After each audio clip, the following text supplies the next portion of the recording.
Ya zaman sekarang kita itu hidup di mana dunia itu memuja kesibukan. Orang yang sibuk tuh dianggap sebagai orang yang keren. Sehingga kalau kita nggak ada kegiatan apa-apa, kita itu ngerasa was-was, kita ngerasa khawatir, kita ngerasa cemas. Karena kita lebih merasa bahwa kita itu lebih bernilai ketika sibuk daripada saat tenang.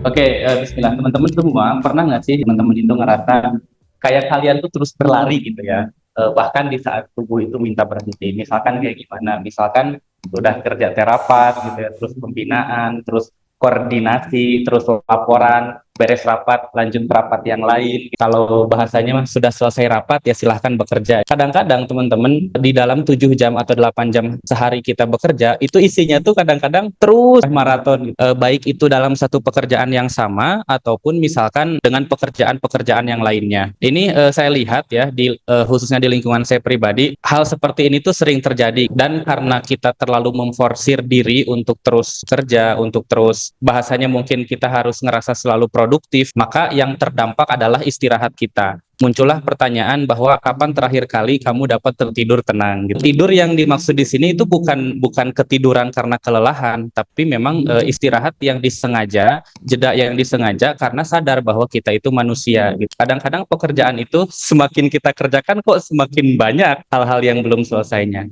Kita hidup di dunia yang memuja kesibukan. Bahkan kita itu merasa lebih bernilai saat kita sibuk daripada saat tenang. Ini bukan hanya dalam konteks pekerjaan, abang semuanya, tapi dalam konteks peserta yang dibina juga. Saya pernah beberapa kali coaching peserta, pesertanya itu sibuk banget, pesertanya itu emang ambis, sampai dia itu kelelahan, sampai pada akhirnya dia harus dirawat lah gitu ya. Dan ketika saya tanya, apa sih sebetulnya yang memotivasi kamu untuk terus bekerja lah gitu, untuk terus lomba ambis dan sebagainya?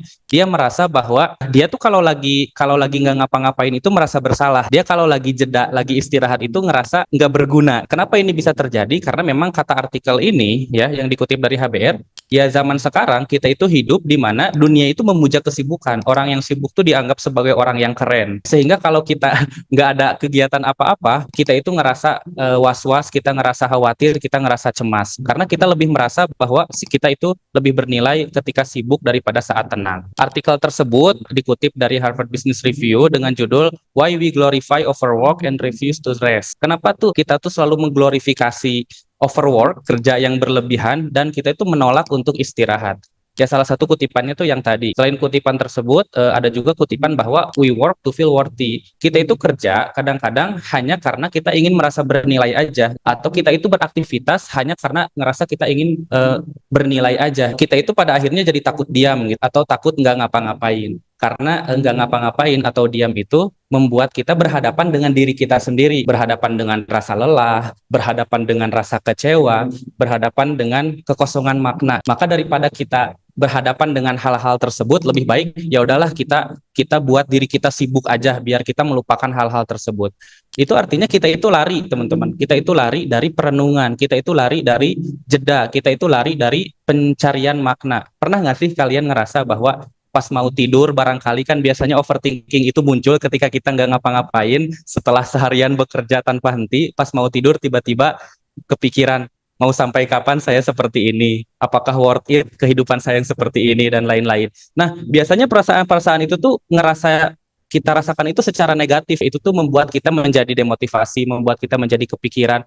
Maka daripada kita memikirkan hal itu, kadang-kadang kita deny hal tersebut dengan membuat ya udahlah kita sibukkan lagi diri kita ke yang lain lagi gitu ya. Kita larikan diri ke kesibukan. Bahkan ketika kita tidak enjoy dengan pekerjaan kita, kadang-kadang kita tetap memilih bekerja hanya karena untuk kita menghindari waktu kosong tersebut, hanya karena menghindari biar diri kita nggak overthinking dan lain sebagainya. Kita itu kalau terjadi seperti itu, pada hakikatnya kita itu sedang menipu diri kita, seolah kita berkata saya hanya ingin produktif, padahal seringkali kita itu nggak produktif, kita itu hanya kecanduan rasa sibuk. Ini yang pernah dibahas juga ya di artikelnya Beware the Busy Manager, membedakan antara busy dan juga produktif. Hasilnya jadi paradoks, semakin sibuk semakin kita itu ngerasa kosong. Kalau abang mbak atau kita semua lagi merasa seperti ini, maka kita harus mulai aware. Jangan-jangan memang kita tuh sudah overwork. Kalau kita bekerja, semakin kita sibuk itu semakin ngerasa kosong, kita semakin kehilangan makna, kita semakin kehilangan spark, kehilangan empati dari kerja itu sendiri, jangan-jangan memang itu sudah sinyal dari tubuh agar kita itu memang harus mengambil jeda, harus beristirahat. Oh ya, di sini juga disebutkan bahwa workaholic itu ya eh, di zaman sekarang menjadi salah satu tipe atau salah satu jenis dari pembiusan ataupun anestesi. Psikolog Brian Robinson menyebutkan bahwa workaholic adalah sebuah gangguan kompulsif gitu, di mana seseorang itu bekerja berlebihan untuk membius rasa cemas dan rasa hampa gitu ya. Jadi memang bekerja itu bagus kalau kita bisa produktif, kita tahu why-nya, kita tahu ini arahnya kemana, tapi bekerja overwork ya apalagi menjadi jelek ketika memang kita itu bekerja hanya untuk menghindari rasa cemas dan rasa hampa, dan kita melupakan istirahat. Orang yang paling sibuk itu dianggap paling berharga, padahal data WHO itu menunjukkan bahwa bekerja 55 jam per minggu itu meningkatkan risiko stroke 35% dan risiko kematian akibat penyakit jantung 17%. Nah, budaya kerja tanpa henti ini bukan hanya melelahkan teman-teman, tapi mematikan secara perlahan. Cara mengenali bahwa diri kita sudah terlalu lelah, yang pertama, kita harus mengakui bahwa kita itu sedang kecanduan bekerja. Akui bahwa kita punya kecenderungan bekerja berlebihan. Terus tanya kepada diri kita, apa sih yang sebetulnya sedang saya hindari dengan melakukan pekerjaan ini? Apa yang sebenarnya saya tuju dengan melakukan pekerjaan ini?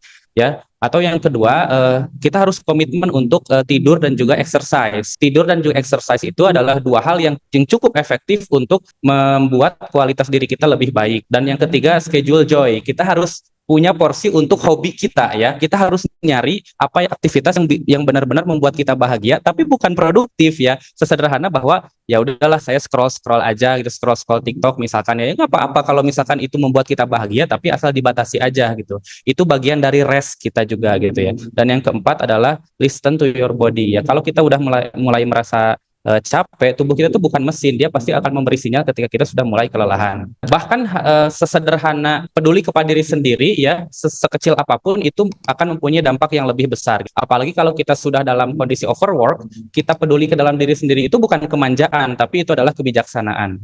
Selanjutnya, 7 tipe istirahat agar sesuai dengan keperluan. Ya, di sini ternyata beda tipe capek, beda tipe istirahatnya. Istirahat itu bukan hanya tidur ya. Kadang-kadang kalau fisik kita capek, kita tidur. Tapi kadang-kadang yang capek itu bukan fisik.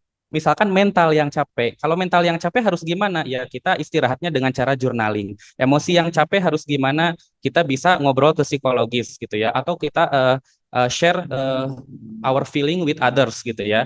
Kalau sosial kita yang capek gimana gitu ya, maka kita harus lebih mendatangi orang-orang yang punya koneksi lebih dalam dengan kita ya. Sensori kita yang capek gimana, kita harus detox dari HP, dari laptop dan lain sebagainya. Spiritual kita yang capek gimana, maka kita harus meningkatkan lagi ibadah kita. Dan teman-teman, ketika teman-teman istirahat itu bukan dosa produktivitas, itu adalah bagian dari ibadah gitu ya. Allah menciptakan siang dan malam, itu salah satunya adalah agar malam itu menjadi tempat untuk istirahat bagi kita. Jadi mulai hari ini mari berani berhenti ketika kita sudah overwork, berani menolak glorifikasi kesibukan, berani tidur cukup tanpa rasa bersalah, berani hadir kembali di rumah, di hati dan di makna. Karena hanya jiwa yang tenang yang bisa bekerja dengan penuh cinta.